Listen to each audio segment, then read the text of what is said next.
આજે માઘ સુદ દસમ છે, શુક્રવાર છે, તારીખ 7/2/2025 વર્ષ છે.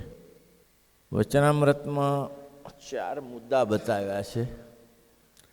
મહારાજ કે ક્રોધી, ઈર્ષાવાળો, કપટી ને માની એ 4 પ્રકારના મનુષ્ય તે હરિભક્તો હોય તો પણ તે મારી સાથે બને નહીં. આ વચનામૃત સંગ શુદ્ધિનું છે કે કેવા ભગવાનને પ્રિય લાગે છે.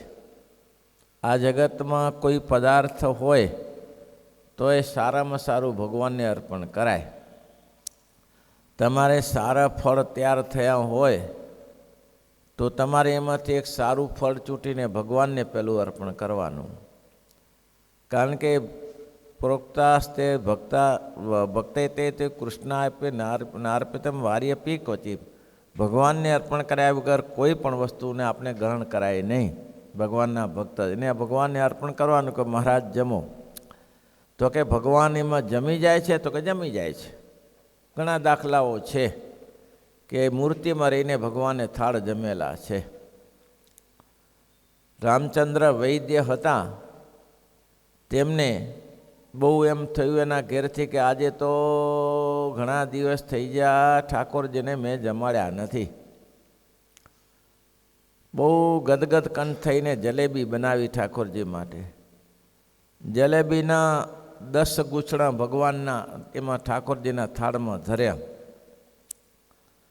પછી જ્યારે થાળ પડદો કાઢ્યો, પડદો ઉઠાવ્યો ત્યારે અંદર 5 ગૂંચડા હતા. 5 ગાયબ થઈ ગયા. ગજબ થયો, અહીં તો કોઈ ઉંદરડા છે નહીં તો ઉઠાવી જાય, અને તાર બેઠા જ છીએ આપણે જોડે જ.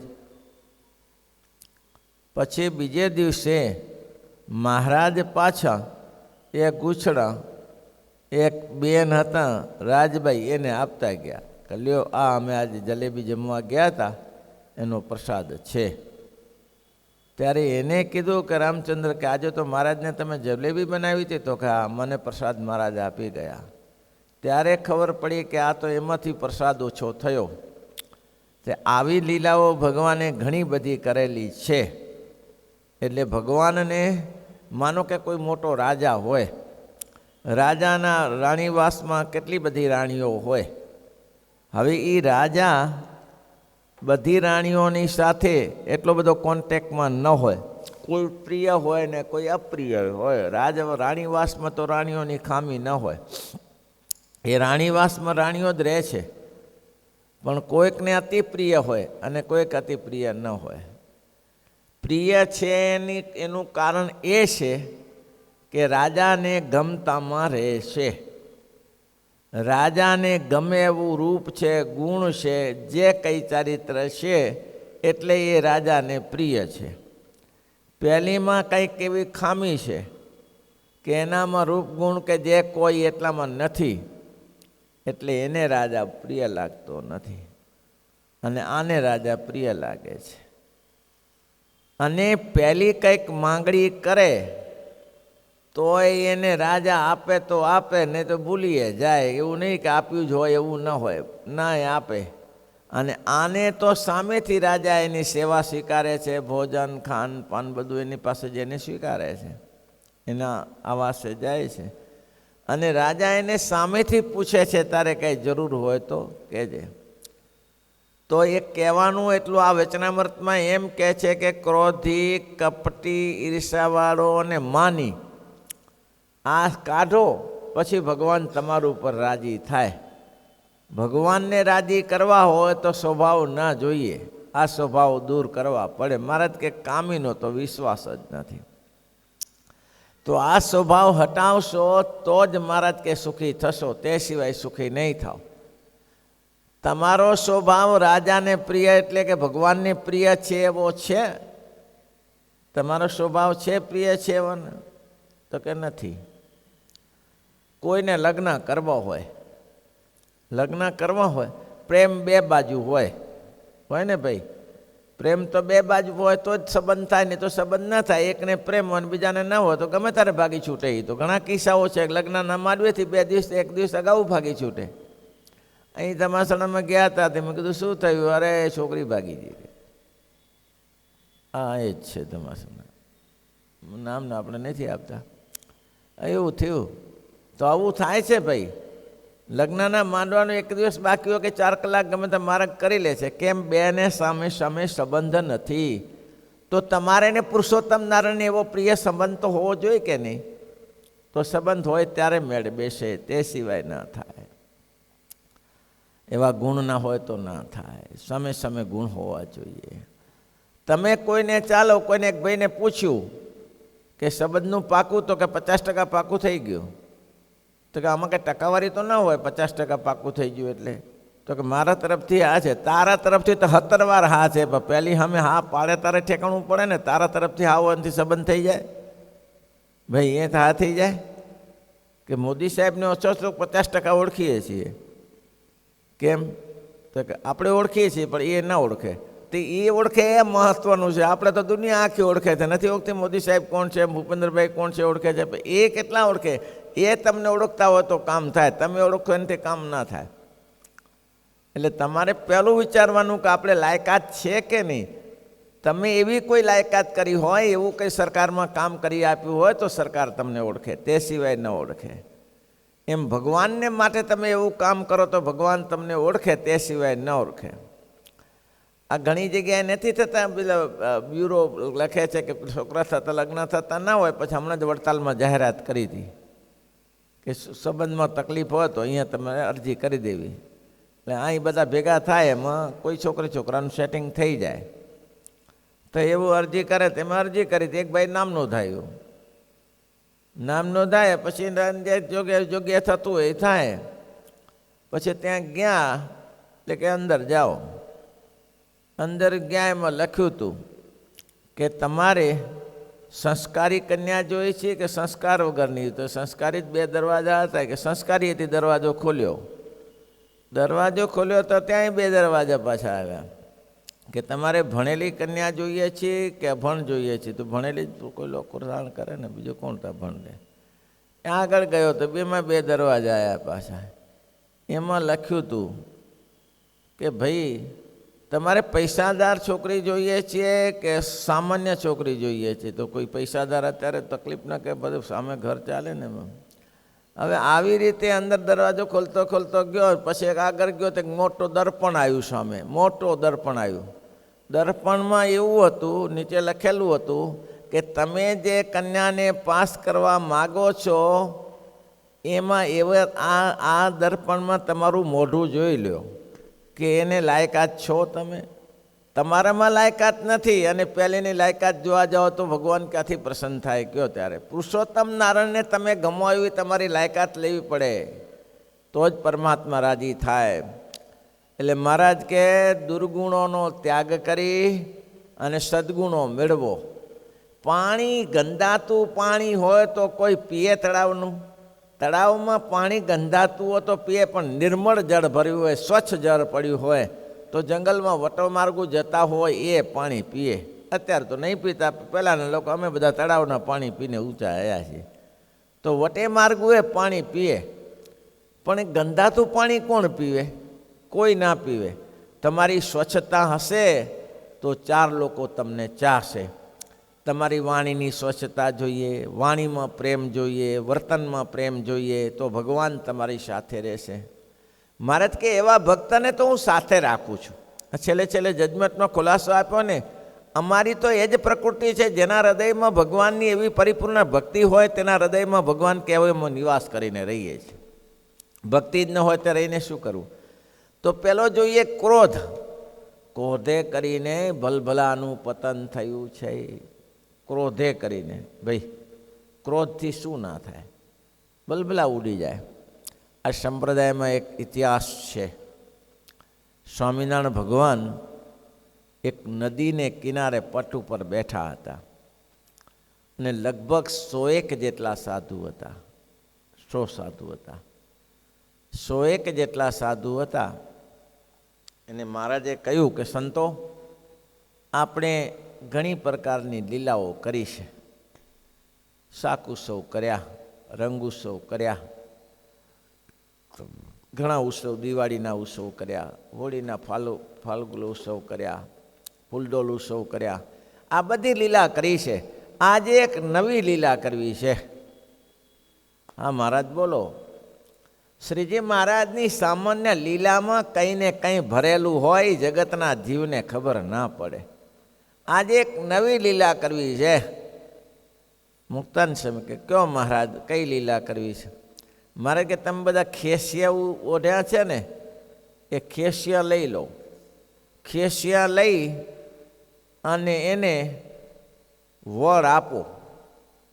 વળ આપો એટલે દોરડા જેવું થઈ જાય ને, એને વળ આપો. અને વળ આપ્યા પછી એને છેલ્લે એક સરસ ગાંઠ વારો. અને આને કહેવાય ગોલીટાની રમત. એ નાના નાના છોકરાઓ રમતા હોય છે. તમે જોયા, અત્યારે તો બહુ જોવા નહીં મળતું. પેલા અમારા વખતમાં ભટાભટીનો ખેલ કરતા એકબીજાનો, એ ગોળીટા એકબીજાને મારે. હવે એમાં જેમાં જે મારીને પેલો પાડી દીધો એ જીતી ગયો. હવે આ ચો જરૂર હતી, પણ મહારાજ આ ધંધો ચાલુ કર્યો. લ્યો મહારાજ કે આવી એક રમત કરવી છે. તે પછી 100 સાધુએ પોતાના ગોળીટા વાળ્યા અને ગાંઠ રાખી. હવે બધાના જ્યારે તૈયાર થઈ ગયા ત્યારે મહારાજ કે બધાના તૈયાર થઈ ગયા. બોલો, આવી લીલા પણ સત્સંગમાં લખાઈ છે, અને એની પાછળ અદ્ભુત આશ્ચર્ય હોય તો જ આ લીલા લખાઈ હોય, તે સિવાય આ લીલાઓ લખાય નહીં. બોલો, આવું થઈ. બધા સંતો તૈયાર થયા. મહારાજ કે હવે તમે કેવા ગોળીટા વાર્યા છે એ અમારે જોવા પડે. કેનો ગોતીડો કોનો સારો છે એ જોવું તો પડે ને. મહારાજ કે એક પછી એક બતાવો. હવે બધાએ લોકોએ ગોળીટા બતાવ્યા. મુક્તાનંદ સ્વામીને જોયો, એ તો પહોંચો રૂ જેવો હોય. મુક્તાનંદ સ્વામી તો સત્સંગની માં હતી. એ તો એમ વિચારે કોઈ સાધુને જરૂર મળાય ભાઈ, આપને સાધુને મારીને શું કાઢવાનું. પણ મહારાજની આજ્ઞા એ આજ્ઞા. મહારાજ જે કરે, કોઈ રાજાનો કોઈ રાજા નથી, ધણીનો કોઈ ધણી નથી. શ્રીજી મહારાજ જે કહે તે જ આજ્ઞા છે ને ભાઈ. મહારાજના વચનમાં રહેવું. એ પોચો રૂ જેવો. બીજા સાધુના જોયા તો એવો હતો. એક રોડાનંદ કરીને સાધુ હતો. હવે રોડાનંદ તો કોઈ નામ મેં આમાં વાંચ્યો, આધારાનંદ સ્વામી ગ્રંથમાં 1700 સાધુ લખ્યા છે, એમાં કોઈ રોડાનંદ નામ ના આપ્યું નથી. રોડાનંદ નામ આપ્યું કોઈ? રોડાનંદ નામ ના હોય તો આ રોડાનંદ નામ આપ્યું. બોલો, એનો ગોલીટો લાયા તો એને શું કરેલું? ખાબડ કુબડ 2 કિલોનો પથ્થર આમાં નાખેલો, અને આજુબાજુથી કાંટાની સૂળો ખોસેલી અંદર. શું કરવા માટે? એને કંઈક મુક્તાનંદ સ્વામી બહુ દયાળુ પુરુષ છે, એને સત્સંગમાં કંઈક આડું થતું હશે, એટલે આ રોડાનંદને કહેલું. નામ તો શું છે ખબર નથી. એટલે એને કહેલું કે તમે છે ને, કે એને એમ મનમાં એક જ કે એ મુક્તાનંદને આવો પથ્થર અને કાંટા એક જ ભોડામાં મૂકું ને પાડી દઉં એકી હારે. બોલો, આ મુક્તાનંદ સ્વામી સંપ્રદાયની મા જેવો સંત, કોઈને મરતાને મરવું ના કે એવો દયાળુ પુરુષ. હવે એને સામે આવી હોઠ બાંધીને બેઠા. મહારાજે એને જોયો. મહારાજ કે આ શું છે? આટલો બધો વજન છે નો ચેલા રોડાનંદ?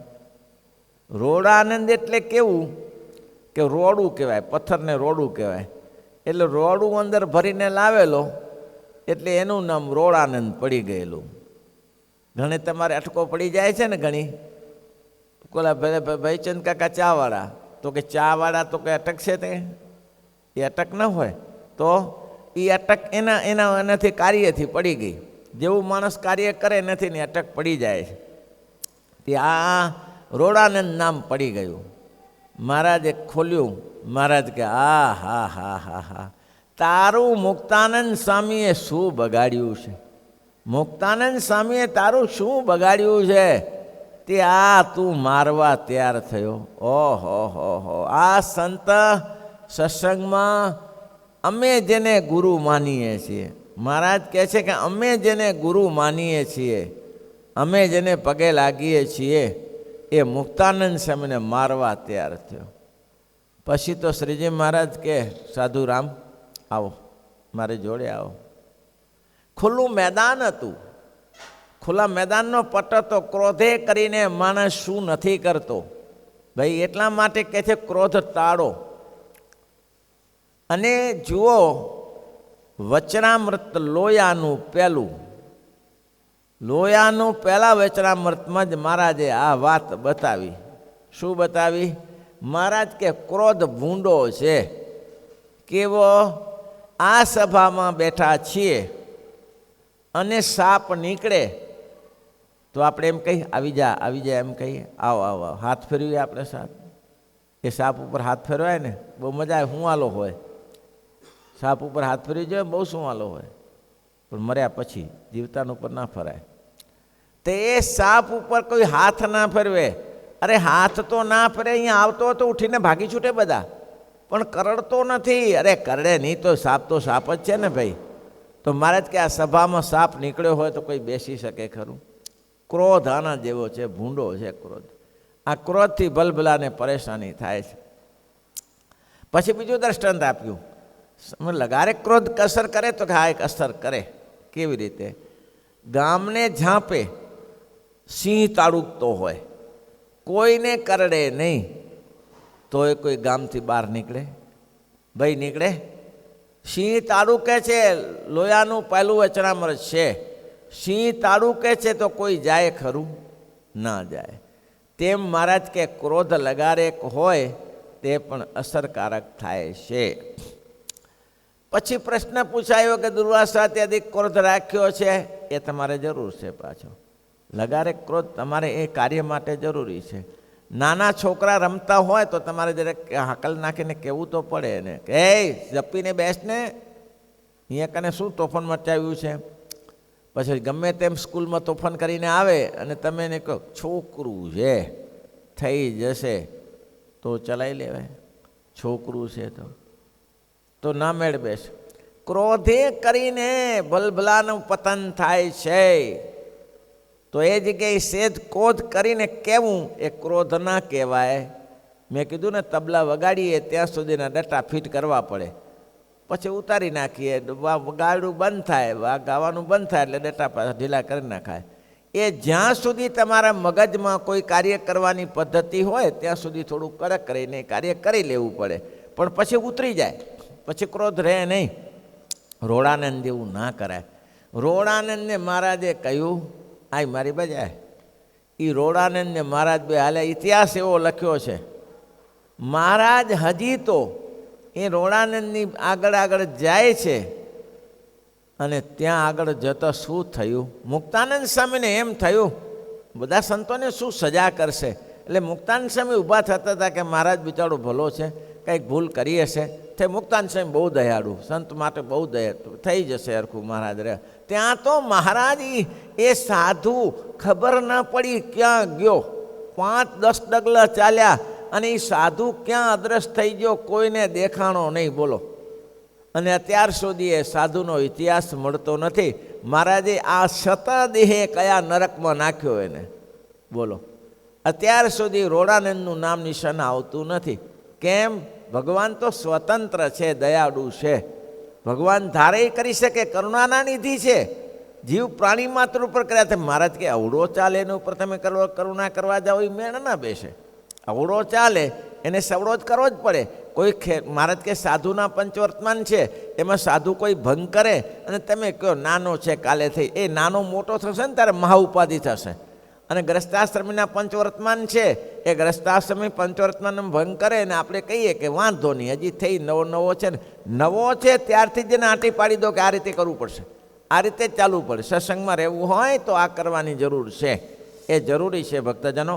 એટલા માટે રોડાનંદનો આજ સુધી પત્તો લાગ્યો નથી. એટલું ધ્યાન રાખજો. શ્રીપતિમ શ્રીધરમ સર્વ